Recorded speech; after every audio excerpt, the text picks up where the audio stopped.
A person with low vision is one who is not totally blind and not normal sighted. And this is after the medical intervention has been done. And this means that there's no medicine, there's no surgery, and there are no glasses that can be put to improve the vision. Persons with low vision, they face various challenges. They normally have problems in reading small prints. They are not able to see at far distance. They have problems in orientation and mobility and activities of daily living. These patients receive services at the low vision clinic, where we conduct a functional low vision assessment. And after doing the functional low vision assessment, these patients are advised accordingly. It's important to note that the low vision service is normally offered to both adults and children. And most importantly, we focus on children because quite a number of children, they have a lot to do and they still have many years, and most of them they are in schools. So you find quite a number of those children with low vision, if they go to school, there is a lot they miss and they are not well understood. So sometimes they are even referred to schools for the visually impaired, where when they learn there, they do Braille, and they are not supposed to do Braille. Braille means they do the touch method, they don't touch, they don't use their vision. And sometimes Braille, it's not an easy language. It is something that they have been exposed to as a new thing, and still they are forcing their eyes to read.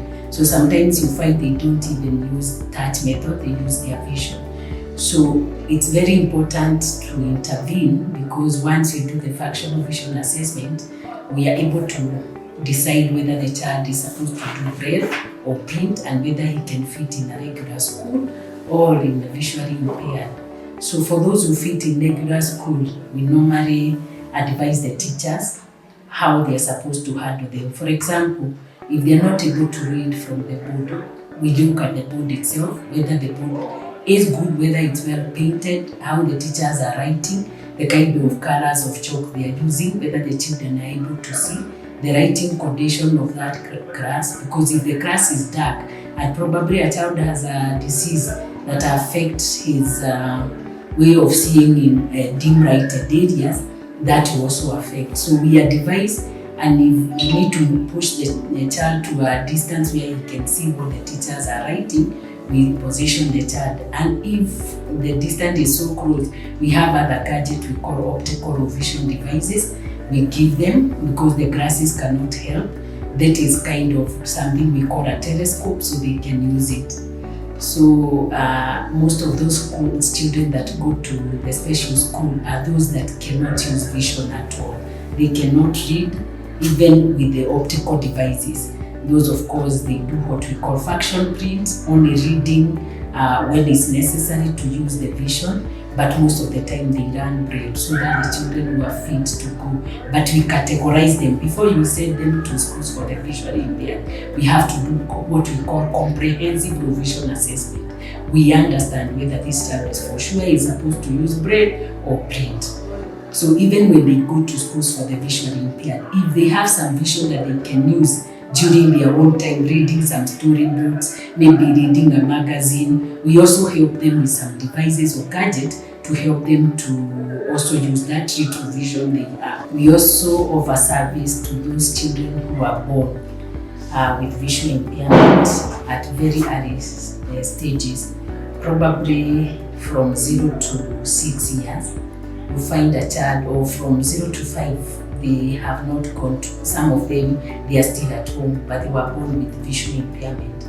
Some of these children, they are born with visual impairment. Sometimes parents, they are not aware of how to handle them. So we have a program that we call early intervention program, and that means the steps that are taken early enough to help those children to develop as near as possible like any other child. Because when a child is not well intervened, they don't really acquire the developmental milestone. You find they are delayed. There is that general development phases. You find a child, if he's supposed to be sitting, they are not sitting. Why? Because most of the time they are not engaged, because the parents are not aware of what to do. So they are left alone, and those children, because of now they cannot see well, they are not stimulated by the environment, and you find they stay within their own self. So you find they develop what we call blindism, mannerism, or stereotypic behaviors, and those are behaviors they are self-stimulated with no in the aim. It is only that child is not active and he's only engaged with himself. So you find most of them, they have behaviors like poking their eyes, swaying their head, rocking, because they are not engaged by the parent. So when we intervene, we really help the parent to understand what they are supposed to do to help those children be active like any other child. Because they have to develop physically, they have to develop cognitively, they have to develop socially. And that is, they have to interact with the world. So for them to be able to interact in the world, they have to understand how. Because most of them, maybe they are first children, they have never brought up children with maybe visual impairment and with other disabilities. And you find psychologically, most of them, they are not well balanced, and they tend to hide these children. They tend to withdraw. And we help them to go through those coping process. We help them to create support system with the other family members, and then they understand, they see ability of that child, not disability.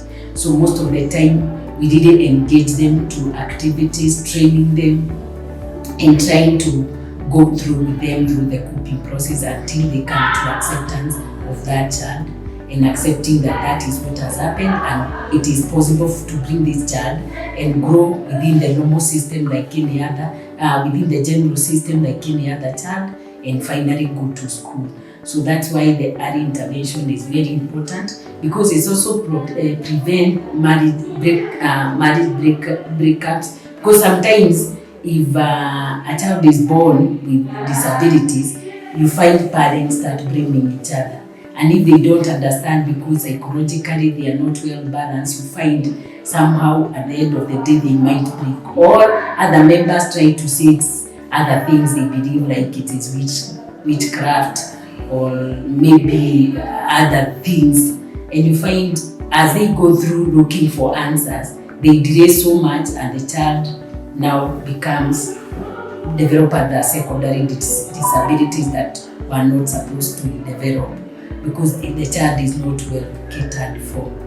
So that's why we have that program for very young children, and most of them they have managed to join schools through the assistance, and they are doing well in school, whereby you find if you realize a child that we didn't know, maybe they have passed through 8 years, you find those children, they have other secondary disabilities, and very hard now to start training them at that late stages. But still we try, but you find it might be a bit difficult. But for the ones we identify very early and we start with them very early, they do very well. These are the patients who require no vision services. They are patients diagnosed with an eye condition that cannot be treated. And sometimes even after the treatment is done, the vision is still reduced. And some of these eye conditions are like glaucoma, maculopathia, retinitis pigmentosa, and Stargardt disease. So all these eye conditions cannot be treated because most of them are hereditary. And even the ones that can be treated, like the glaucoma, most of the patients, they still require low vision services, because the treatment for glaucoma has to be done early enough in order to maintain good vision. If the treatment is done late, it means that the treatment is done to prevent any further damage, but not to improve the vision that has already been lost. Again, we have children that are done cataract operation, or young children who are born with